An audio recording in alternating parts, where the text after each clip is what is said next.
I first met Kwaneta when I started reaching out to women in prison. For years, I thought I knew why she'd killed a man. But the more I dug in, the more I realized that nothing was quite so simple. I was just so scared that I was about to die. She did some things she shouldn't have did. She made a big mistake.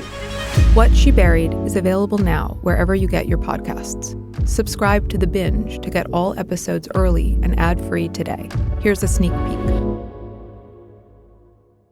You know that quote, "Well-behaved women seldom make history"? You've seen it on bumper stickers, mugs, Instagram grids.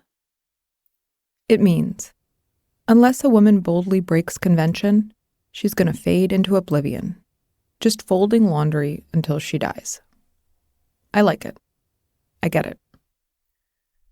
But I'd counter that badly behaved women also seldom make history. You can't actually break too many rules, especially if you're the wrong type of woman to begin with. I've been reporting on women in prison for 8 years now. I have a new book out on the topic. It's called Unreasonable Women, a slightly sarcastic title. It's about how many so-called murderers were actually making quite sensible decisions, often to defend themselves or a loved one from abuse. And yet they're painted as cold-blooded killers. Because these women, they ventured into a field traditionally reserved for men, violence. And for that, they've been severely punished. Disappeared far away. Wiped clean from history. Usually. Okay, great. All right, so are we starting? We've been rolling. Okay, we're good. This is our beginning. Hi. Hello. So, how are you?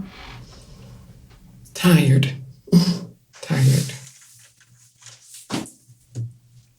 Yeah, but making it every day, one day at a time. Not long ago, I found myself with my producer Eric in the visiting room of a vast women's prison in Central Texas.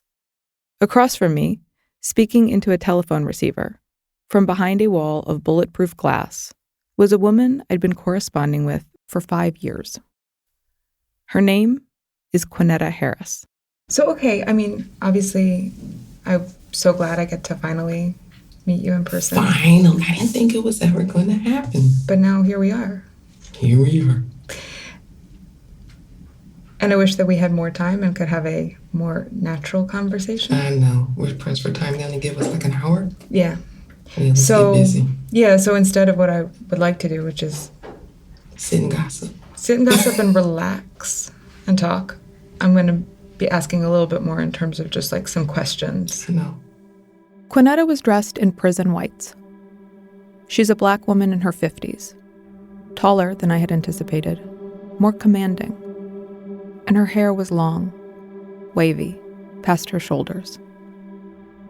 She was wearing this pair of gigantic, state-issued sunglasses. She's losing her vision. Texas prison healthcare is notoriously lacking. I couldn't see her eyes. This is kind of going to be your story. This whole thing that we're looking at. This whole... I don't know. It's so complicated, Kwaneta. I don't know if you know about this.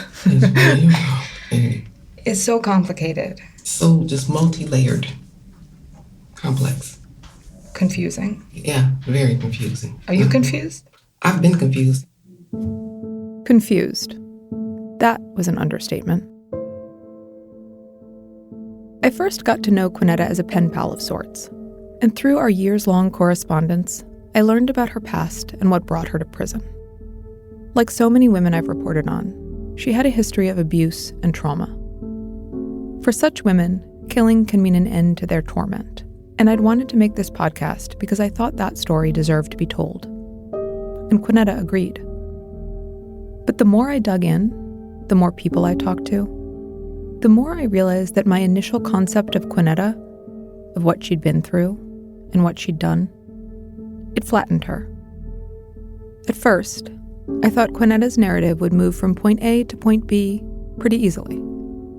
But soon, I learned that with Kwaneta, there were no straight lines.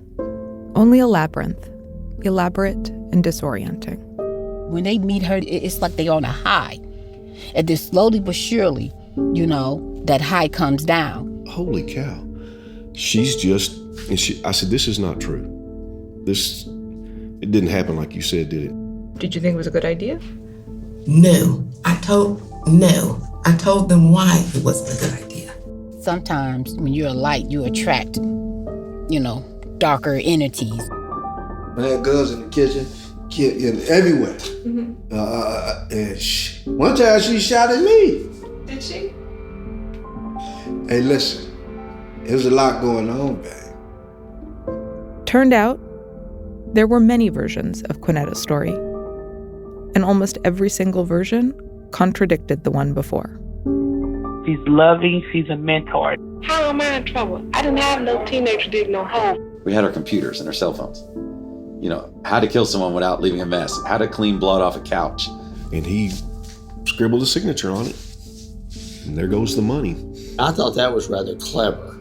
I kind of like, wow, that's pretty good. By the time I was sitting across from Kwaneta in that Texas women's prison, I was thoroughly perplexed. Prosecutors and the state depicted Kwaneta as a ruthless killer, and worse. I had known someone very different, someone smart and insightful, someone I considered almost a friend. But when I really dug into her past, I was confronted with far more complexity than I ever anticipated. And now, I was trying to make sense of a person and a story that was all wrapped up in the deepest truths and the thorniest lies. So what do you do when you don't get the story you're planning, the story you thought would adhere to a relatively clean narrative? What do you do when you come face to face with somebody who simply won't fit into any mold? Well, I was about to find out. So what happened? Because you never really told me. Oh, wow. I don't know if you can, but if you are comfortable, Yeah, I would ask if nobody asked. I mean, but I prefer you if you're not going to tell me it accurate, I prefer you don't. You know what I mean? I'm thinking back to let's circle back around. Want the rest of the story? Search for What She Buried wherever you get your podcasts to listen now. Subscribe to The Binge for ad-free and early access to every episode.